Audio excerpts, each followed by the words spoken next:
बच्चों, आज हम लोग पढ़ेंगे पाइथागोरस का प्रमेय। समकोण त्रिभुज में कर्ण पर बना वर्ग, समकोण त्रिभुज में कर्ण पर बना वर्ग शेष दो भुजाओं पर बने वर्गों के योग के बराबर होता है। तो हम लोग सिद्ध करेंगे कि पाइथागोरस का प्रमेय कैसे आया और पाइथागोरस प्रमेय होता क्या है। यानी समकोण त्रिभुज में कर्ण पर बना वर्ग शेष दो भुजाओं पर बने वर्गों के योग के बराबर होता है।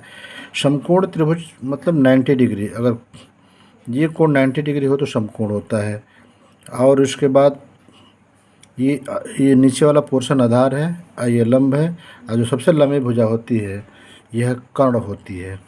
यानी समकोण के सामने एक भुजा कर्ण होती है। लेकिन वही देखेंगे कि अगर ये कोण थीटा है तो इसके सामने भुजा लंब होती है, कोण के सामने भुजा लंब होती है।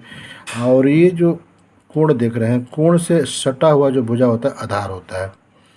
कोण से सटा हुआ भुजा आधार होता है। यानी कर्ण का वर्ग बराबर लंब का वर्ग धन आधार का वर्ग। कर्ण का वर्ग बराबर लंब का वर्ग आधार का वर्ग। समकोण त्रिभुज में कर्ण पर बना वर्ग, समकोण त्रिभुज में कर्ण पर बना वर्ग शेष दो भुजाओं पर बने वर्गों के योग के बराबर होता है। तो हम देखते हैं कि समकोण त्रिभुज में कर्ण पर बना वर्ग शेष दो भुजाओं पर बने वर्गों के योग के बराबर होता है। जैसे मान लीजिए कि ये समकोण है। समकोण मतलब एक त्रिभुज में अगर कोण 90 डिग्री है तो वह समकोण होता है, और उसके सामने के भुजा जो देख रहे हैं यह सामने की भुजा कर्ण होती है। वही लंब क्या होता है? एक समकोण त्रिभुज है, चाहे कोई भी त्रिभुज हो, अगर उसका कोण के सामने की भुजा लंब होती है, उसके कोण के सामने भुजा लंब होती है। और आधार क्या होता है? ये जो आप देख रहे हैं कोण है, कोण से सटा हुआ भुजा, कोण से सटा हुआ भुजा ही आधार होता है। तो आप समझ गए कि समकोण क्या है, लंब क्या है और आधार क्या है। वर्ग किसे कहते हैं? किसी भुजा को दो बार गुणा करना। जैसे मान लीजिए कि ये 4 है और 4 बार गुणा करेंगे तो यह वर्ग हो जाएगा, यानी 4 का वर्ग, यानी 4 चौके 16। यानी हम 4 को 2 बार गुणा करेंगे तो 4 चौके 16, यही वर्ग होता है।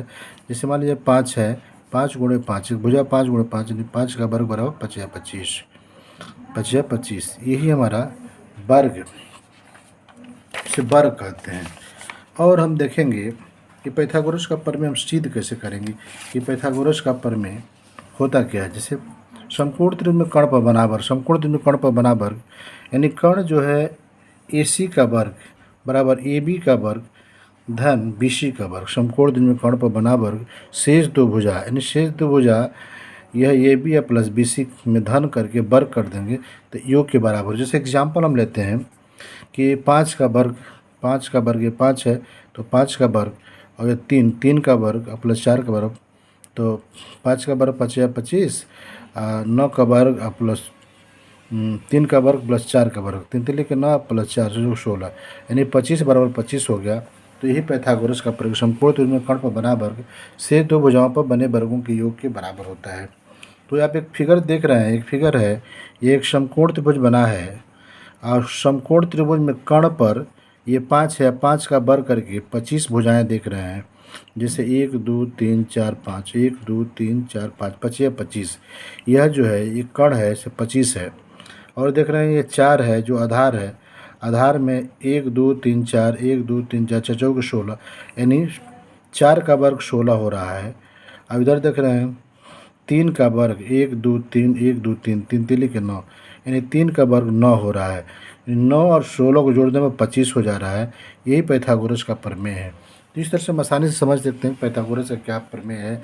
समकोण त्रिभुज में कर्ण पर बना वर्ग शेष दो भुजाओं पर बने वर्गों के योग पर, यानी ये समकोण त्रिभुज में कर्ण पर बना वर्ग, यानी कर्ण पर वर्ग, कर्ण जो भुजा 5 सेंटीमीटर है इसका वर्ग 25 है। शेष दो भुजा यह 3 और 5 है, 3 का वर्ग प्लस 4 का वर्ग, यानी 3 3 के 9 4 चौके 16, 25 होता है। तो इस तरह से हम देख रहे हैं कि 25 बराबर 25 हो रहा है। यही आपका पाइथागोरस का प्रमेय है। तो हम आसानी से समझ सकते हैं कि समकोण त्रिभुज में कर्ण पर बना वर्ग शेष दो भुजाओं पर बने वर्गों के योग के बराबर होता है।